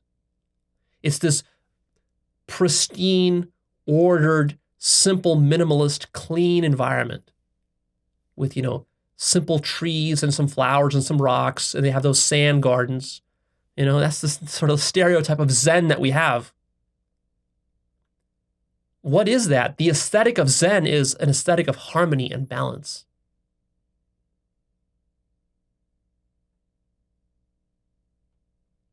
You're not going to find a heroin addict shooting up in a Zen monastery in the corner. And in a Zen monastery, you're not going to find, like objects just thrown around the monastery, kind of willy-nilly, just like piles of burger wrappers and ketchup stains on the walls and just pizza slices in the corner. You're not going to find that. Because in Zen, they can appreciate this sublime balance, and they try to actually embody it and actualize it in the way they run their monasteries, in the way they arrange their gardens and their flowers, and the way they even build those Zen classic, monastery buildings. They're built in a sort of like orderly, minimalist way. That's not an accident. That's because some of those guys are actually woke and they know what they're doing. Now, here's another trap, is that when I say balanced, you have to be careful that what your ego mind considers fair and balanced isn't the balance that I'm talking about, right? There's sort of like the true balance, God's balance, and then there's what your ego and all your biases consider fair and balanced. The kind of shit that Fox News calls fair and balanced is exactly not fair and balanced. Do you see that? So just because you think something is fair and balanced, or you call it fair and balanced, be very suspicious of that. That doesn't mean it is. It could be exactly the opposite of that. And in fact, people who proclaim to themselves to be very fair and balanced, these are usually the least balanced and fair people, obviously. Calling something fair and balanced, this is not an honest signal, because words are cheap. It's easy to call yourself fair and balanced when you aren't. Here's a thought experiment for you that might shock you. Consider the possibility that whatever the current state of the world is, consider the world as it is right now, with all the political shenanigans and upheaval and war and craziness that's going on right now. So you got all that in your mind, right? Now consider that that is actually what absolute balance looks like.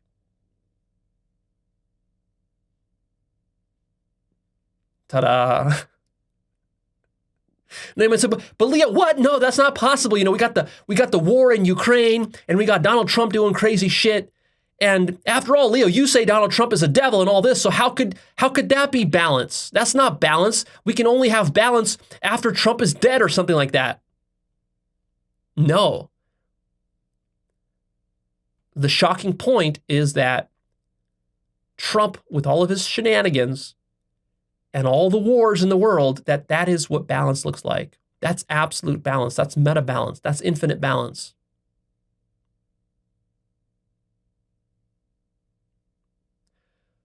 Meta balance means that even losing balance is part of the balance. That's infinite balance. That's sublime balance. That's exquisite balance. When you can see the balance in the universe within all of Trump's bullshit, con artistry and shenanigans, and Putin's stupid war, when you can see that, that's when you understand what I'm teaching you with sublime balance.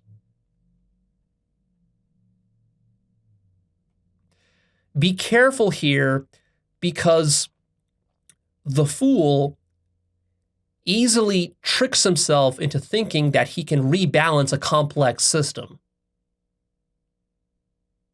with his favorite intervention.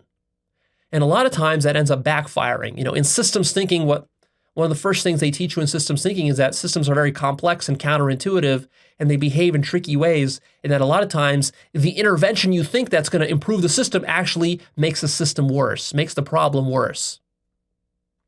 So the fool rushes in to modify a system, whereas the sage, the wise one, carefully sits back and just observes the system and questions whether an intervention is necessary at all.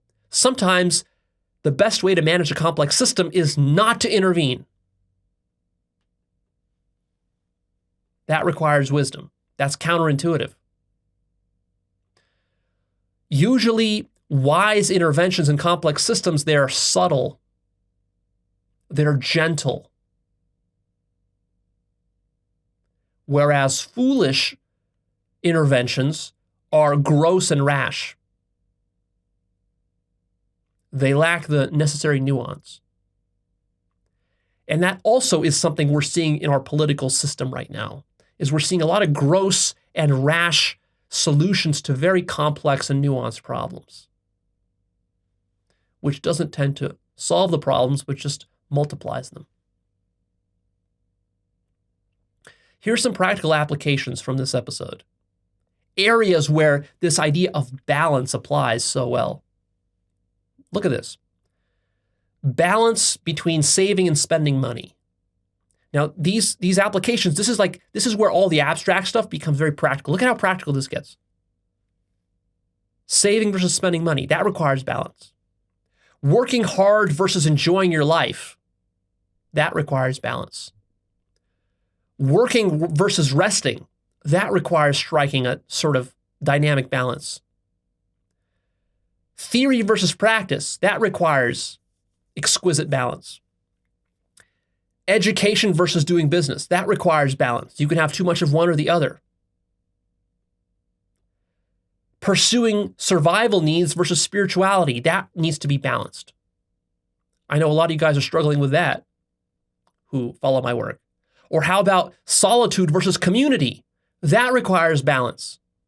Being alone versus socializing. We've talked about that recently in my episode called How Socialization Makes You Stupid. How about balancing between being selfish and being selfless? That requires balance. Because if you just go out into the world and you just try to be selfless all the time, that's not going to work. That's foolish selflessness. Doesn't work. How about balancing between being practical and being idealistic? That requires a careful balance. Between progressives and conservatives, that requires a balance.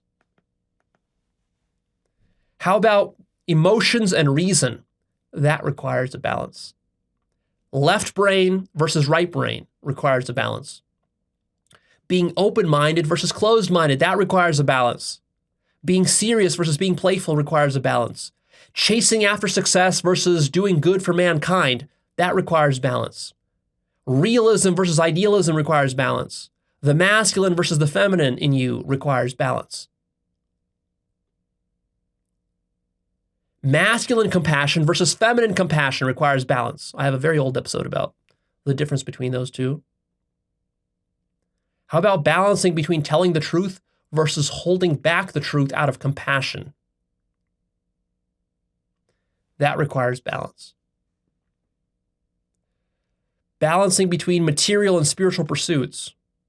Balancing between chasing sex versus pursuing work or career. Balance when doing critique. Very few people are able to do a high-quality, balanced critique of anything. The critiques you see on YouTube, they're all highly imbalanced and biased.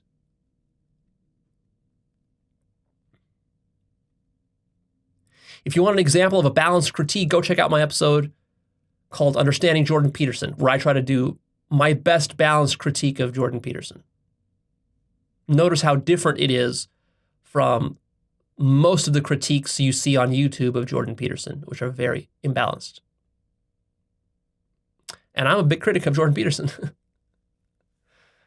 It took me a lot of awareness and self-reflection and care and wisdom to do that episode in a balanced way. How about balance in thinking about a thing? A lot of people simply can't think about anything without being imbalanced in their thought process. How about balance when making your art? Knowing when to add more to your art or versus taking away from your art, minimalism. That can be a tough balance to strike. How about the balance between individual versus collective action?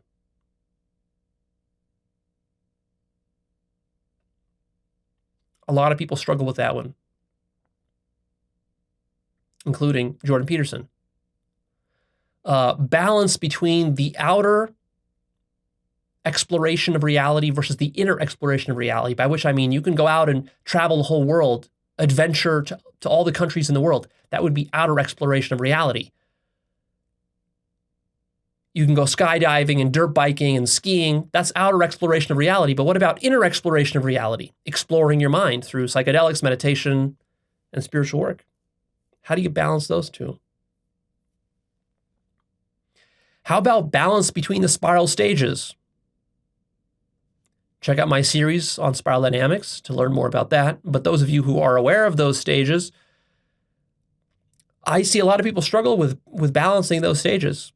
They end up demonizing one stage or another stage, or they just think that the best stage is the turquoise stage and all the other stages are bad stages. Very common trap. But in reality, you have to balance all the stages up and down the spiral. That's challenging to do. I myself sometimes lapse in striking the right balance there. So easy to demonize one stage or another. How about balancing between saying too much versus saying too little? That's one that I personally struggle with a lot. A lot of times I say more than I should. How about balancing between caution and boldness? Should you be bold in life? But if you're bold, you take risks and those can bite you in the ass. Or should you be cautious? But if you're cautious, you don't take risks, you don't take action, and then you're kind of stuck. How do you balance between those two? See? I can't give you an algorithm to do it. I can't give you a script. You have to use your creative intelligence to do it. That's why you're here. That's why you're intelligent in the first place. That's what will allow you to solve these problems. Notice that good design of any kind is all about balancing trade-offs, whether you're designing a car, a skyscraper, an airplane, a video game. It's all about balancing the trade-offs of finite things. I'll actually talk about this topic of trade-offs in a separate episode coming up soon. But for now, just notice that a good video game requires exquisite balance.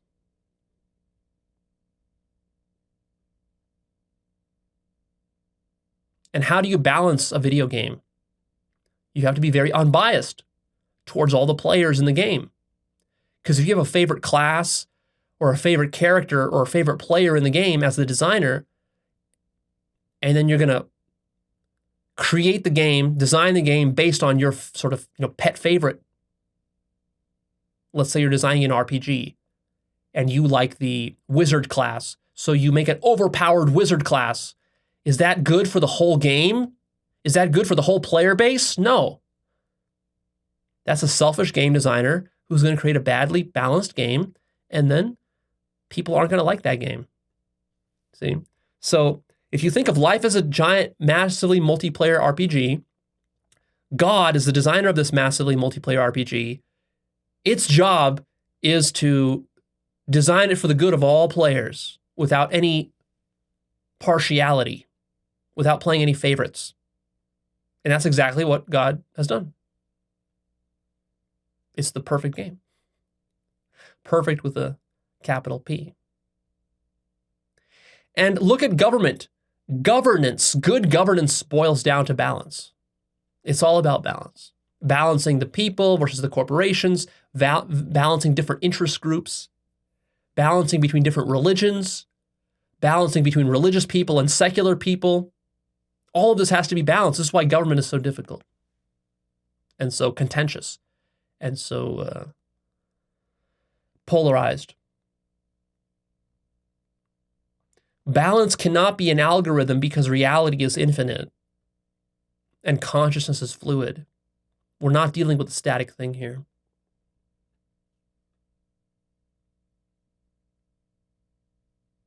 We're not dealing with a finite thing here. Notice that too much of anything turns into evil. If this is true, then good, absolute good, is the balance of all things with respect to all things. This is the divine order. Also notice that balance equals peace. There's a connection between balance and peace. If you want peace in the world, you need balance.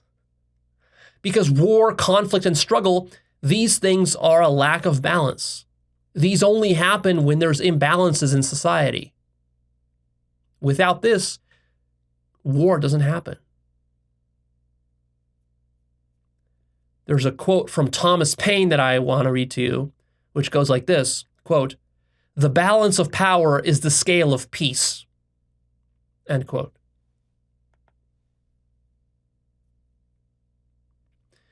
In the end, from the biggest possible picture, everything in the universe has to balance out and equal to zero. And that's exactly the case. And I want to end this episode with the following quote by Alison Lurie, which says, quote, "Nature can seem cruel, but she balances her books," end quote. All right, that's it. I'm done here. Please come check out my website down below. You'll find links to Actualized.org. There you can find my book reviews. You can find the Life Purpose course. You can find my blog where I'm posting a lot of stuff. I've posted a lot of stuff on my blog. You can also find me on Instagram. I have an account on Instagram. Find links down below. I share some more of my private stuff, my private pictures and things there. Come check out the Actualized forum where you can join a community of like-minded people who are into this kind of topics and these kind of existential questions and metaphysical inquiries. If you'd like, you can support me at patreon.com/actualized with some money. I appreciate those donations. Helps me to keep the channel free from various kinds of corporate corrupting influences. And the final thing I want to end on is this. Remember to be balanced in your consumption of self-help theory. See an older episode of mine called Balancing Theory versus Practice. This is one of the episodes that I think are one of the most underrated episodes of mine. It's kind of an old episode. It doesn't seem very flashy, but some very profound things were said in that episode. Go watch that one again. Rewatch it a few times. It'll take you a few times to get it because it's very easy to get stuck in self-help theory and spiritual theory, and you have to develop the capacity to be able to break yourself out of mental masturbation mode, theory mode, with taking action.